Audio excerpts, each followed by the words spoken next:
Why is Switzerland doing so well? A very good question. Why is Switzerland so rich? Well, less than 200 years ago, Switzerland was a relatively poor country. More people left than wanted to live there. No natural resources, just mountains and pastures. The country's most important export good was mercenaries serving in foreign armies. To this day, Vatican security consists of the so-called Swiss Guard, which is the oldest military formation in the world. Switzerland, during the great financial crisis of 2007 to 2009, not only did not lose, but even gained in terms of the wealth of its people. Looking at the economy produced by the Swiss over time, this one has grown by as much as 51 times since 1960, recording one of the highest increases in human history. Today, it is the fourth richest country in the world. But this was not always the case, especially talking about the period between 1800 and 1900.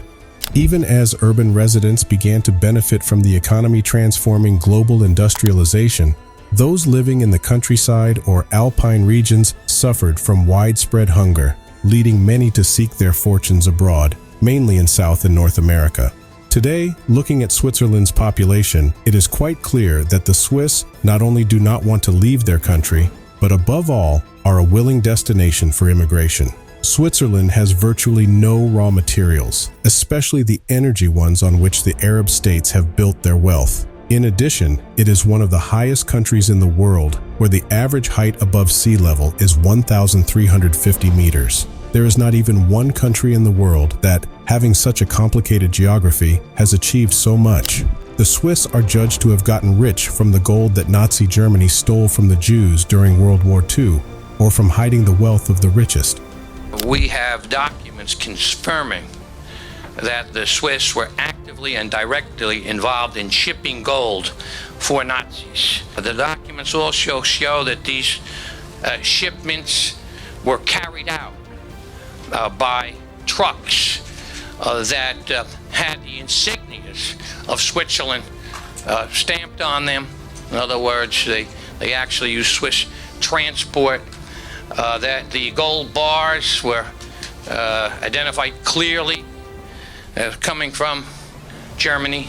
Every single coin which belongs to the Jews should go back to the individual Jews and to the Jewish people. The fact is that this was not the main reason why this country is so wealthy today. So in today's material, we will examine how the Swiss really came to such great wealth, take a look at the controversies surrounding this wealth, and why they will continue to get rich, having a huge impact on global geopolitics. I invite you to watch today's report. Switzerland was recognized as a perpetually neutral country as early as the Congress of Vienna in 1815. It also officially maintained neutrality during World War II.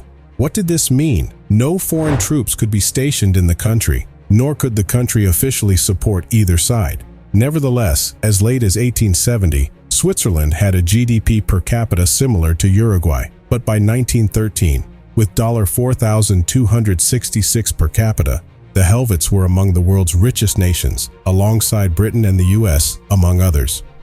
Switzerland was a rich country even before the outbreak of World War I. Most importantly, all the way from a poor country to a rich one, Switzerland had no patent law. It was only in 1888 that it introduced only the possibility of patenting inventions that could be represented by mechanical models. Patents were deliberately not introduced for chemical and pharmaceutical technologies because the Swiss at the time were copying them en masse from Germany, which was the world leader in them. The immediate reason for the introduction of the patent law in 1907 was, moreover, the threat of trade sanctions precisely from Germany. In short, Switzerland's initial wealth was built on the same things on which the economies of countries such as China and Germany became largely rich in the 21st century. But why Germany? Well, their products are often confusingly similar to those of other brands, but they are cheaper at the same time. The little chain has had dozens of lawsuits over copying packaging and even products. Many of these disputes it has lost. China, on the other hand, has now built almost the world's largest economy on copying foreign technology. Significantly, the Swiss have introduced the option to claim rights to chemical technologies but not to patent chemicals. They legalize such an option only. Note: in 1978. In this context, it is hardly surprising that Novartis International, the world's second largest pharmaceutical company, comes from such a small country. Switzerland's geography, although complicated in terms of terrain, gave the country a significant advantage. If you look at the map, you will notice that to the south and partly to the east, the country is surrounded by the highest mountains in Europe, the Alps. To the west, the Jura Range. There are some isolated peaks to the north as well, but Lake Constance is the key to security here. During World War II, the Swiss, despite their neutrality, had no guarantee that they would not be attacked by Hitler's Germany, which is why, as early as the 1930s, there was a process of creating bunkers on the borders. The concept of the plan was called the so-called National Redoubt. Switzerland is known for its numerous basins that the enemy would have to cross in order to capture the country. They were one big fortification. So, any attempt to attack Switzerland capable of mobilizing 650,000 people in 48 hours would involve gigantic losses that neither the Germans nor any other country could afford, which is why Switzerland has not participated in any war for over 200 years. The lack of war damage meant that as early as the 1960s, the country began a process of instant wealth, but this one had its foundations much earlier. Today, authorities estimate that 22% of Switzerland's population was born abroad. That's the highest percentage in the world, almost double that of the US. And back in 1860,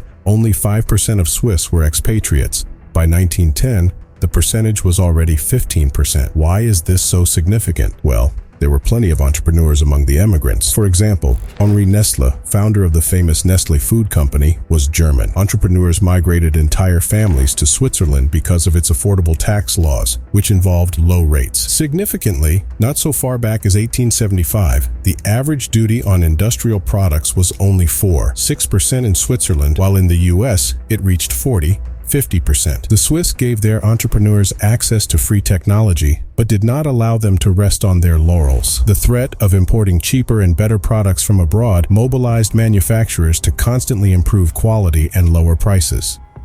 This model also continued during the Cold War era, and to this day, Switzerland is one of the best countries for business. This is the model showing what Switzerland produces and exports in the main.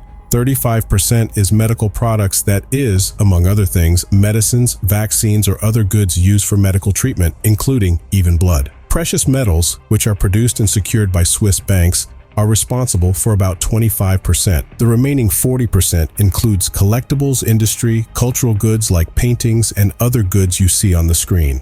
As for the largest Swiss corporations, this is the distribution of capital that participates in them. 39% belongs to the Swiss, 33% to North America, 24% to Europe, and only 4% is the rest of the world. However, Switzerland is also not a pure business, of which the most prominent example is the previously mentioned Nestle. Among the biggest sins of this corporation are slave labor of children, unethical extraction of water, limiting its availability in third world countries, or the decision to stay in Russia despite the war in Ukraine. Swiss wealth, in addition to great tax solutions, also has some dark sides. We're talking specifically about the so-called Swiss Banking Act of 1934, whose role was to protect people and banks in terms of banking secrecy. Customer data was supposed to be secret. Thus, when Hitler announced that he was relinquishing foreign claims from World War I in 1933, it was his plan to loot Europe, which began in 1938 with a specially prepared Kunstschutz unit. The gold taken from Jews in European countries, including Poland, which ended up in Switzerland, is estimated at about 100 tons, with only 4 tons later returned. That is, 96 tons of gold seized by Hitler remained in Switzerland. At current prices, a ton of gold costs $67 million. That is, today it would be more than $6.5 billion. Quite a lot. And while gold and customer protection played a significant role in making Switzerland rich, they were only one component of why the country is almost the richest in the world today. Switzerland was almost immune to crises, so much so that it upset the US administration during the 2007 to 2009 crisis. Obama named Switzerland's UBS as one of the banks that helped tax cheats and helped introduce a bill in the Senate to crack down on tax havens. Ultimately, the Swiss made some concessions in the context of account privacy, which began cooperation with the FBI. This caused a temporary capital outflow that came down with the crisis, but the decline was less than the recent rise. Later, another upward rally began, which is virtually unstoppable. But why is Switzerland's economy so strong? According to the 2019 Global Wealth Report, the median wealth of the average Swiss was estimated at $227,000. This compares to $94,000 in Austria and $35,000 in Germany. The European Union grew out of the European Coal and Steel Community, established on the basis of the Treaty of Paris, signed in 1951, which consisted of Belgium, the Netherlands, and Luxembourg to West Germany, France, and Italy. Switzerland found itself centrally in the middle of this creation, remaining a neutral country. Earlier in 1951, 6 countries had created the European Coal and Steel Community to boost economic revival and help ensure lasting peace by creating a common market for these essential wartime commodities. Vigorously promoted by the French Foreign Minister Robert Schuman, the ECSC Treaty was signed in Paris by France, West Germany, Luxembourg, Belgium, the Netherlands, and Italy. L'Europe ne se fera pas d'un coup, ni dans une construction d'ensemble. Elle se fera par des réalisations concrètes, créant d'abord une solidarité de fait. Being in such a position, Switzerland was in the middle of the so-called blue banana of abundance. With the trade of Western Europe centered on north-south contacts, the Swiss became the transportation hub and logistical heart of this trade route. On top of that, if you look at global supply chains, the country also lies along the Silk Road, which made local opportunities all the more potent. Significantly lower taxes compared to the rest of Europe further bolstered Switzerland's competitiveness on growing corporations and local businesses that had opportunities to draw know-how from other companies quickly grew into more business giants. What you see is a map of European CIT, or corporate taxes. In theory, Swiss taxes are progressive and on average reach a maximum of 24.6%. However, the country has different taxes depending on the region. There are cantons where the tax is as low as 11.2% for Zug, 12.3% for Nidwalden, or 12.5% for Schwyz. Although taxes can be negotiated and there are a number of exemptions making Switzerland somewhat of a tax haven, decentralization is an additional strength of this country. Switzerland's strength is its strong and unique local government. The country consists of 26 cantons, which are, as it were, in competition with each other. Each canton wants to attract as many quality jobs as possible, so local government officials try to compete with each other for low taxes and efficient budget spending. Residents can decide the fate of their own municipality in local referendums, which makes it easier not only to change taxes, but also laws. Such decentralized democracy allows laws to be tailored to the needs of local communities, since laws imposed top-down from the richest regions of the country are often disastrous for the weaker ones. A prime example of this is Poland, whose tax rates are uniform for every region, limiting development and investment in the eastern part of the country.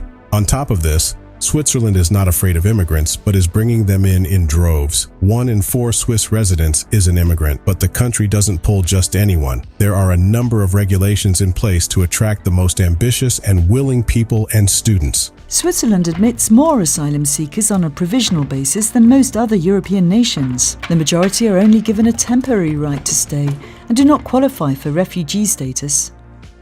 People only get asylum in Switzerland if they can prove they are refugees as defined by the Swiss Asylum Act. An asylum application can be made at the Swiss border or while living in Switzerland.